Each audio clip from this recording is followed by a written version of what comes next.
जय हिंद मित्रांनो, SSC GD 2026च्या एक्झामविषयी कोणतीही official notice अजून आलेली नाही आहे। 2 तारखेला उम्मीद होती की तुमची नोटीस येईल।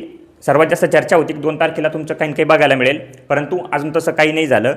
परंतु जेव्हाही तुमची नोटीस येणार आहे, तुम्हाला जास्त वेळ दिला जाणार नाही। 7 ते 8 दिवसात तुमचे ॲडमिट कार्ड डाउनलोड होऊन तुमचे पेपर चालू होऊन जातील, कारण की आता जास्त टाईम राहिला नाही आहे। तर उम्मीद आहे की या महिन्याच्या शेवटपर्यंत नक्कीच तुमचे पेपर चालू होऊन जातील।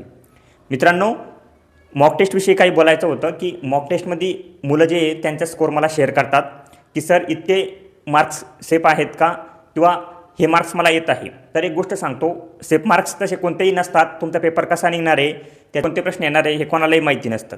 परंतु एक गोष्ट सांगू शकतो की जर तुम्हाला 100+ मार्क्स येत असेल, कोणत्याही मॉक टेस्टमध्ये तुम्हाला जर 100+ मार्क्स येत असेल, तर नक्कीच तुमचा अभ्यास चांगल्या प्रकारे झालेला आहे। आता फक्त आणि फक्त जास्तीत जास्त सराव करा। आता नवीन पुस्तकं उघडू नका, जे तुम्ही सराव केलेला आहे त्यालाच रिव्हिजन करा आणि जास्तीत जास्त प्रॅक्टिस करण्याचा प्रयत्न करा। मित्रांनो, तुम्ही तुमच्या मॉक टेस्टचा स्कोअर माझ्यासोबत शेअर करू शकता। मी टेलिग्राम चॅनलवर माझा नंबर दिलेला आहे।